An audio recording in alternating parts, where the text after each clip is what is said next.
Good morning, everyone. Happy Wednesday. Hello, Kim. Good morning. Happy Wednesday. First marketing mastery of the year. First marketing mastery of the year. I know it's there's so much we could talk about all the time with the marketing. I just never know what people want. So please, if you're watching and you're watching on replay, just know what are you looking to learn related to social media marketing, and we will try to get that into our once a month topics for you. But I love this. Instagram is where most interior designers like to sit, along with Facebook for the most part. So they're always looking for tips and tricks for Right. Instagram. Right. And Instagram right now is just evolving. Like every day something is changing. And so if you feel like you're behind, you're not. They're just changing. And so this is what hopefully our monthly meetups will help at least keep you up to date so that you don't feel like you're totally lost on the platform. Yes. And before we even get started, I have a small group of my one-on-one clients and my open office hour clients, and we're doing a challenge where we're taking a picture every day. So, and then trying to show like a behind the scenes. So every day I've been trying to take a picture of myself or me at my desk and post it on my Instagram stories, because we're trying to get better at posting more behind the scenes, which people love to see. Right, because that's how you build that know, like, and trust factor. And for people to really trust you, they have to see you like 15 to 20 times on social media. So the more they can see you, the more they build that relationship.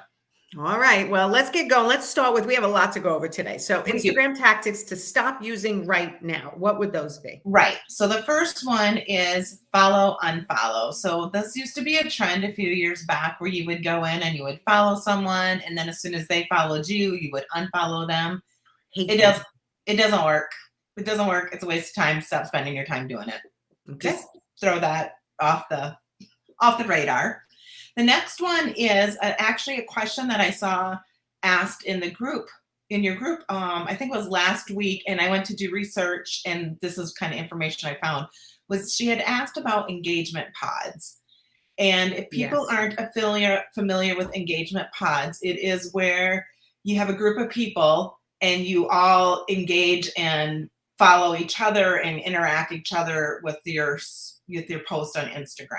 Right. I heard that was like, if you can get a group of people to right away like your post and comment on it, it drives the algorithm up to the next level and shows your post to more people. Is that not true? No. Actually, yes. Actually, if you have friends that like your stuff and you post your stuff, like we encourage companies that we work with, like if we're posting at 9, if you have your team members go in and authentically like it or share it onto their platforms or however you want to do that, that works. But engagement pods, Instagram algorithms are so smart that they track engagement pods. And so then once they figure that you're part of one, they will limit your reach and they could potentially ban your account. Okay, then yes. We're not going to do that anymore. So number 1 was follow, unfollow. Don't do that anymore. Correct. And then engagement pods. Don't bother with engagement pods. They're not worth it. Nope, they're not worth. It's not worth. Anything's not worth it if you're going to risk getting your account banned. Absolutely. Like, you put too much energy and effort and resources into it, so that's not worth it. The other one is, I don't see designers doing this a whole lot. It's for more other people that want to be more influencers or try to get something, is unapproved giveaways. So if you're doing a giveaway, making sure that you follow Instagram rules. Facebook has a whole different set of rules, so that would be a different topic. But where we're talking about is if I were to do a giveaway with you, and I did a giveaway with Teresa, and we all branded our stuff together, and we had this big old giveaway, that can come across as spammy. Yeah. So you have to be really careful about that. And then what it does is it encourages artificial engagement. So you and I have parallel audiences. So what we would do together would make sense. Or if I'm in another service, but if you were to, let's see, who wouldn't make sense? So if you were to partner with, you mean like a Luann or another coach? So that would be fine because your audiences are about the same. But if you were going to go partner and do a webinar with a fitness coach, that might not, your audiences might not align that way if Yeah. they're talking about how, unless you're bringing in the taking care of yourself as a coach. Yeah, and I've seen those. It's like if the three of us went together, we all have interior designers as our primary ideal client, and we went Correct. together as a giveaway, and it'd be like, follow Nancy, Kim, and Teresa, and then be eligible for the giveaway. That's sort of spammy. Right. And it encourages artificial engagement. Yes, I don't like Yep. that. And then it won't attract your correct audience. And Right, then, they'll do it just to get in the free giveaway, but it's not necessarily somebody who relates to you and what you do. or sometimes there's that free, and they're never going to pay. And so then you attract kind of the wrong audience. And then right, our last, okay. yep, our last tactic is untargeted engagement or artificial engagement. So liking or commenting on posts just to get attention. People don't like that. And we see it. I try to clean up your Instagram. I get it. Most of my clients get it on their Instagram, like great post, share it at, or great post, follow me at. Don't do that. I delete them all the time. Right. Yes. Okay. Or comments to announce your business, unless it is a post that's asking for that. So if when you're interacting on other people's posts, don't just spam and go, hey, I'm here, I'm a business coach. Hey, I'm here, I'm an interior designer. Right. Like, make it relevant to what they're asking for. By the way, people do this in the Interior Design Business Forum Facebook group all the time. Someone asks a question and then they're posting like, I can help you with that. And they put their URL and it's really completely different. And they're trying to get other people. Right. That's right. Spammy. Don't do it.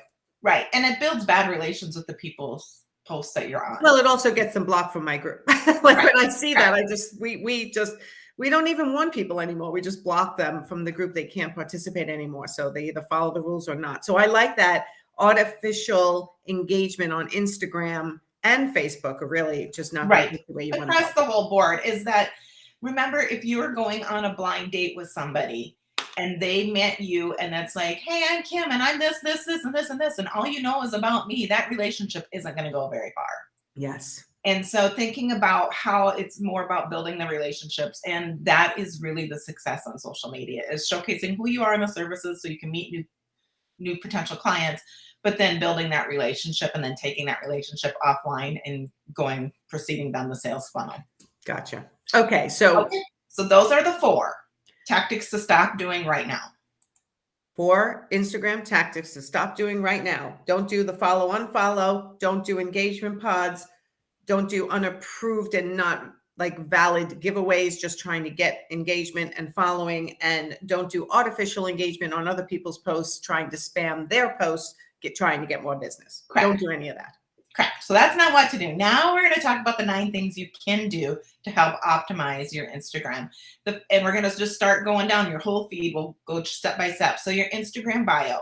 Your Instagram bio only has 150 characters. So that's not a lot of space to get your message across. So what you want to remember is you don't want to talk about yourself. You want to talk about the value that you offer to your followers and then give them a clear call to action. Okay. So I always promote my free exercise called Your Business in Words. Can give you a couple of sentences.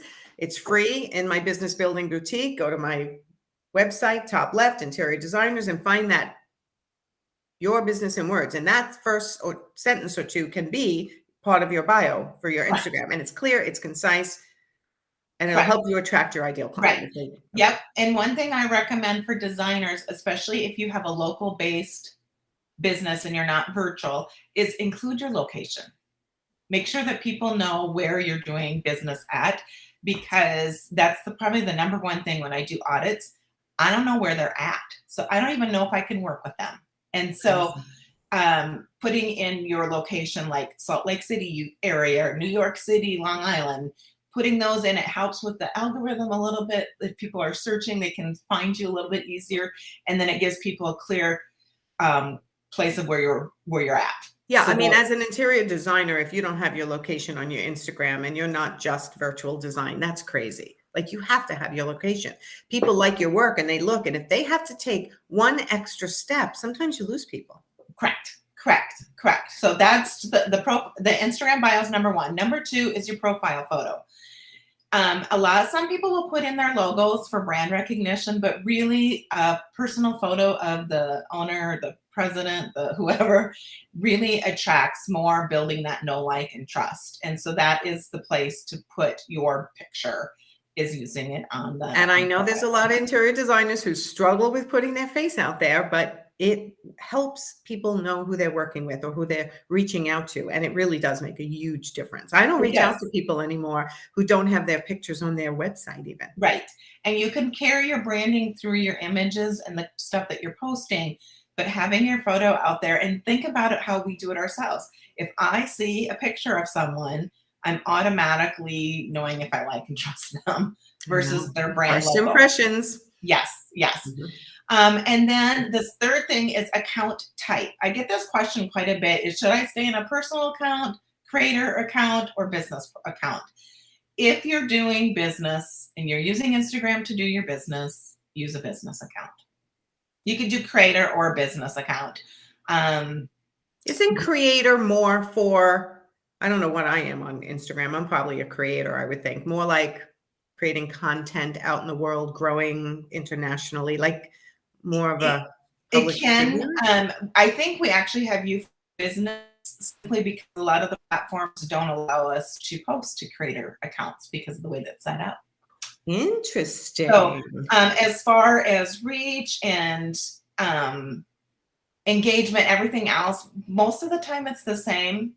Like you're not going to see I don't see a whole lot of difference between clients that use business and creator. But if you're using it to promote your business, it's just use a business account. You get a lot more analytics, then you know what you're doing. It's working in what you're doing. And that's actually the biggest thing. I think personal accounts don't have the analytics that business accounts have. So if you're using it for business, and if you're using it for business and personal combo, then choose business. Correct. And on Instagram, we don't see it like we do on Facebook. On Facebook, you definitely, your personal accounts get a lot more reach than your business accounts on Facebook. But on Instagram, we don't see that same crossover. Like, gotcha. Doesn't really affect that algorithm as much.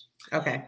So the next one is really interesting because it's with stories and highlights. So that challenge you're doing with the group is with my Profit Insider group. Yes, one of that is great because a lot of people, the first thing they'll do is they'll look at your bio and they'll look at your photo and then they'll look at the ring around your photo and they're going to click on your stories. But it is one of the most underutilized part of Instagram.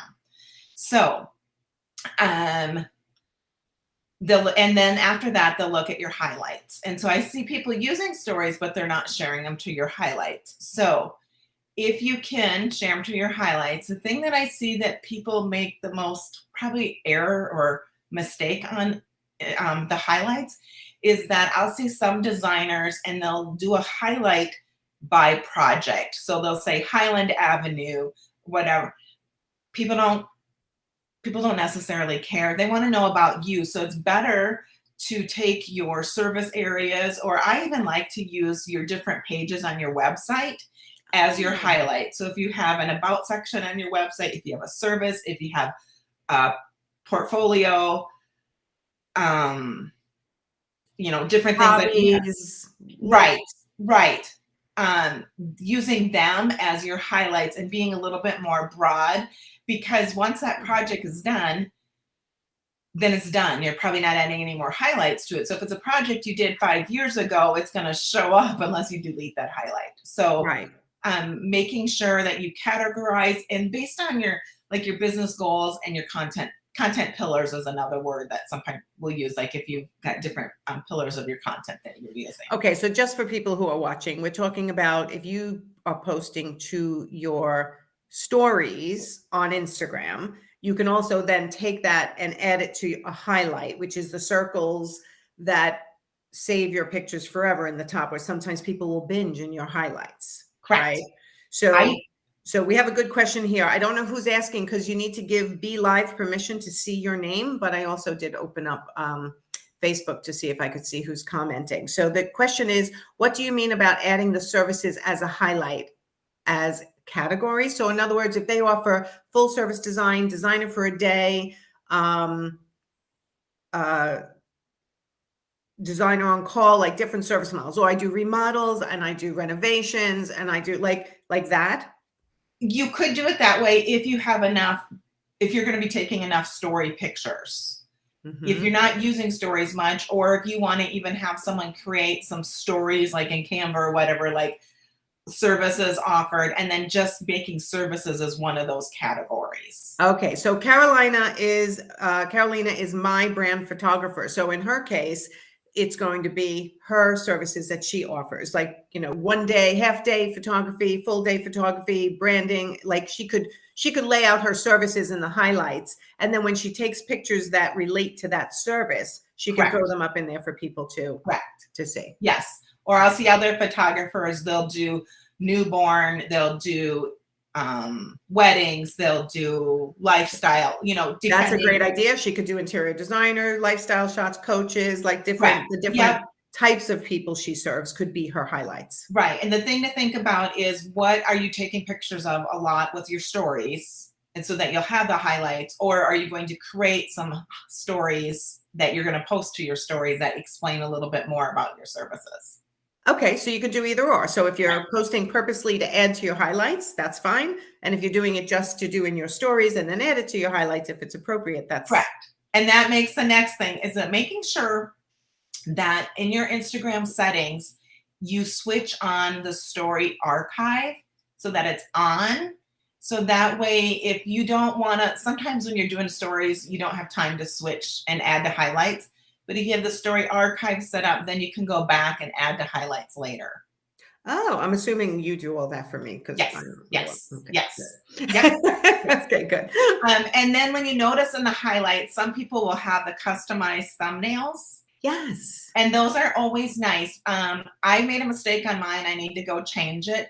But trying to just do brand colors or small, simple logos and not adding copy to it, because, or including text, because it's just too hard to read. Yeah, like I'm looking at mine. Well, I don't know if anyone can see it, but if you go to my Instagram, Nancy Ganzakoffer, these are my highlights, these blue circles. And underneath, one says travel. Oops, I just hit into it. One says travels, one says motivation, one says resources, testimonials, my book, Weekend Wind Down, which is something I don't do anymore, but I used to. Like, so yeah, it's little circles that don't have any words in it, but underneath it has like a quick little explanation. And sometimes people will put words in, and someone actually had the name of their company. It was a short name. So I looked at doing impact as my highlight covers. But the thing is every time you update your stories and you put it to a highlight, that highlight moves to the front of the list of the highlights. So then if you're spelling a word, it wouldn't make sense without making sure you're very intentional. Gotcha. Okay, can you speak about the call to action features and the options to turn stories into reels? So, okay, can you speak about the call to action? So you mentioned, Kim, that you make sure you have a call to action. Yes. So if I post to stories.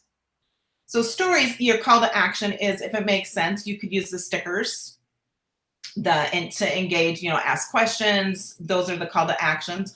Or if you want them, so if you posted a picture, so your photographer, she posted a picture of branding, and she could say, learn more info, and then she could put the URL to her website. Okay, so if I post the picture I just took and I want to put a sticker, I would go to which sticker? Oh, it has a link. So I can post a link. Go check out my live in the Interior Design Business Forum about marketing mastery, and I could put a link right from the sticker page, which is about 1, 2, 3. On mine, it's 4 rows down. And it rotates depending on the day. Okay, so they have to find the link, and then you could put a URL, and then that's the call to action feature, and the option to turn stories into reels. Is that something? Right? It is something, and you'll get a pop-up, and I actually did that the other, just playing around with it. So it's a feature I would encourage you to play around with if you want to. They will just, Instagram, I know Facebook does it all the time, says, would you like to convert your stories? And then you can pick different stories and convert it to reels. It's an easy way to make a reel.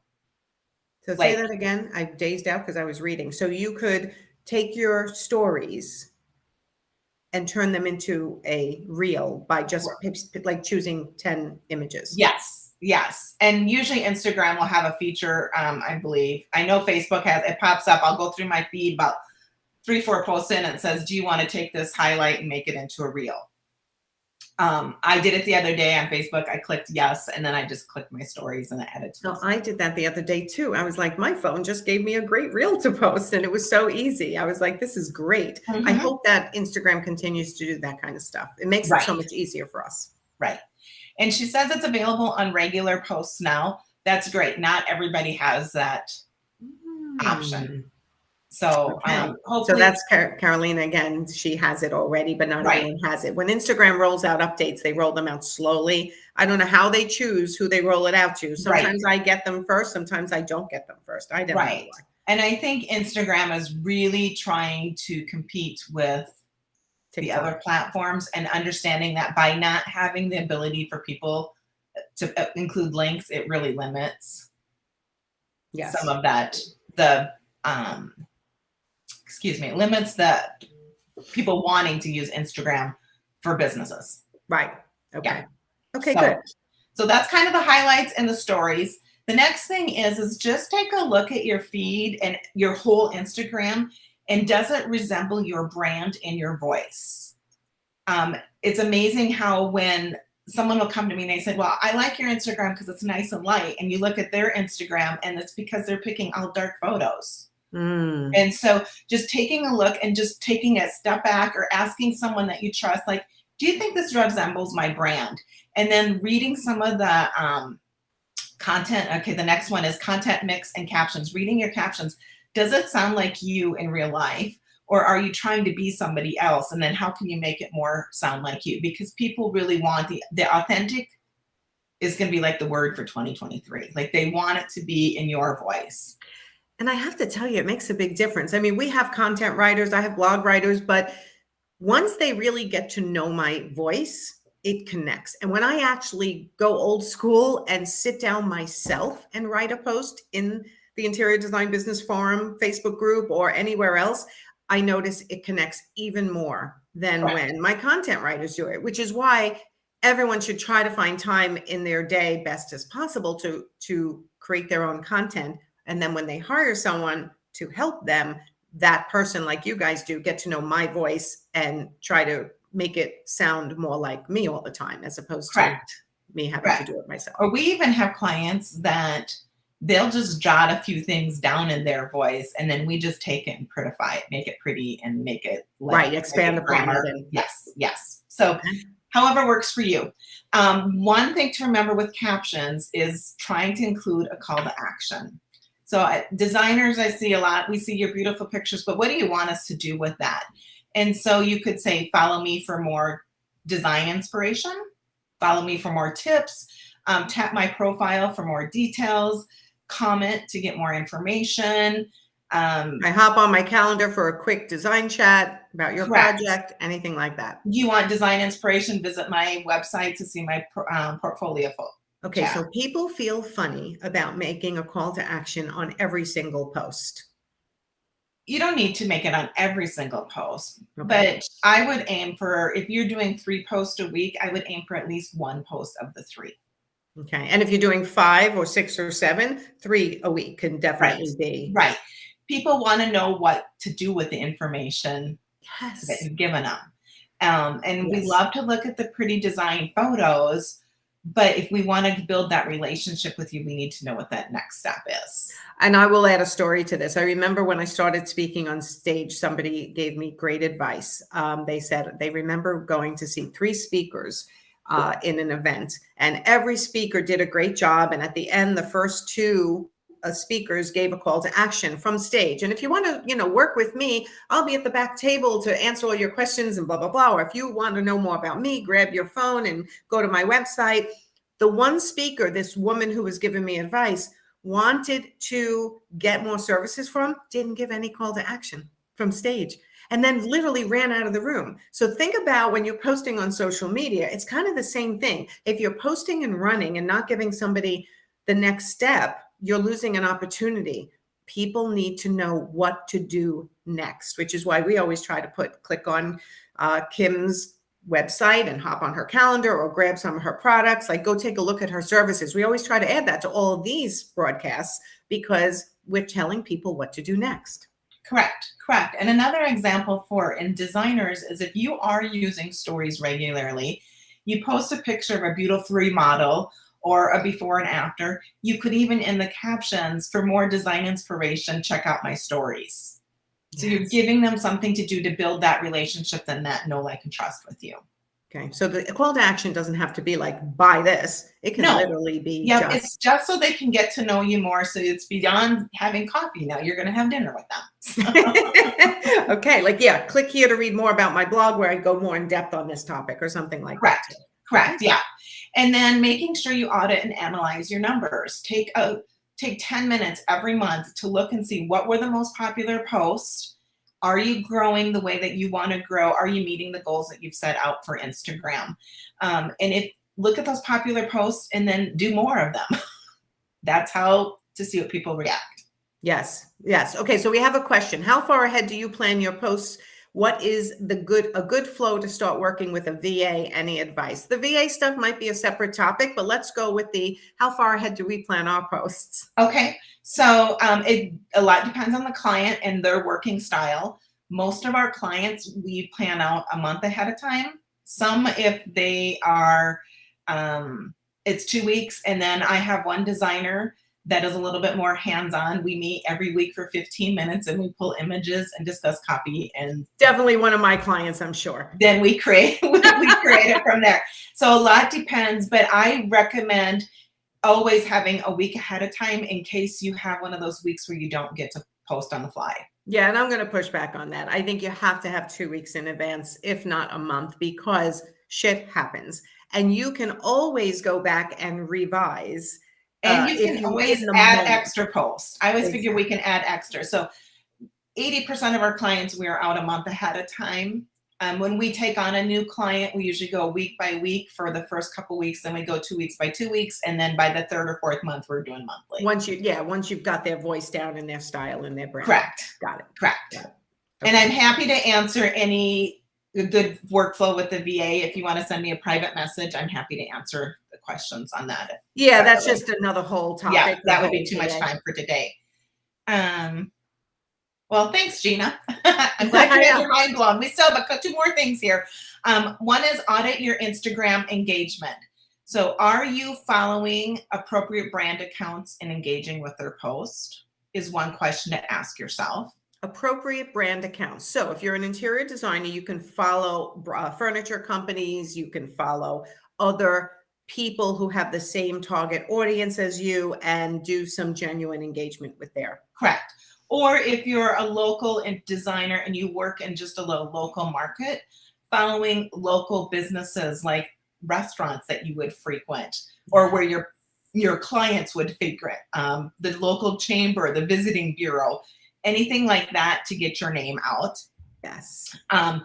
When you are engaging on Instagram, are you replying to both comments and DMs? So if someone says, this is a beautiful picture, or I love this kitchen, you could respond and say, well, what's your favorite? What thing stands out the most? Or yeah, we love these colors too, or responding back and increasing that interaction with them. DMs, I do want to caution you that there's a lot of spammers. So if someone DMs you and it looks sketchy, don't respond, because that is how they hacked one of my clients' accounts, because she responded to a DM.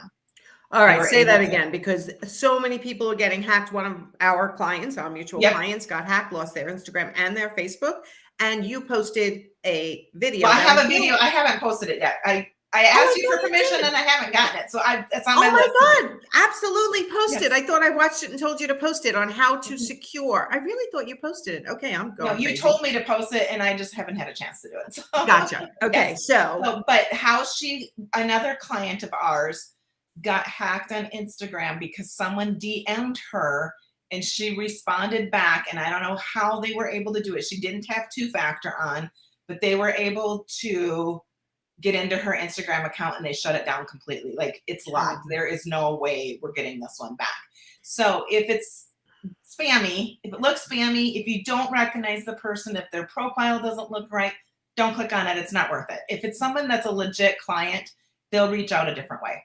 Yeah, I've gotten that from people who they are legit people, but the profile is a brand new profile. I got a fake profile on me, and I basically told everyone I know, please go report it. Right. But I got nailed with that once too. I hit on a link and I got lucky that it didn't. But we have every security measure set up on my accounts. Correct. I just want to note one thing. Don't think because you're a small account that people aren't going to hack you. They don't just hack the big accounts. They actually hack the small accounts too. We don't know why people do this. This is like just stupidity and too much time on their hands, but it happens all the time. So get that two-factor authentication up. Correct. And what happened with this gal is that she responded to the DM. So they went in, they changed her website to a false website. The contact information went to them. Then they got into her list and they started DMing her list or her followers on her, saying that it was her, so then they could get more. So they do start with some of the smaller accounts looking at gaining more. That's how they get more traction. Because the people with smaller accounts sometimes don't know Instagram as well, and they'll tend to. So just clicking on a link, we don't know how it works or why it works, but sometimes clicking on a link will make you exposed to being So you're not rude if you don't respond to DMs. I don't respond to a lot of DMs. If it's somebody that I don't know and if it smells sketchy, looks sketchy, I block. I do that too. I blocked 2 people yesterday, and I just delete a lot of messages that come in also. So just be careful with the DM part. Gotcha. And then the last thing is just take a look at your Instagram followers every once in a while. Like, I try to do it once a month, and just go in and make sure that the right people are following you, because when your posts go out, if you have 100 people that are not followers, like for some reason, there's guys that have empty accounts and they like to follow women. I have no idea. But they're not your clients. They're not your ideal target audience. But your post, if it's only going to go to 10 people, it could all 10 go to those 100 that are false followers.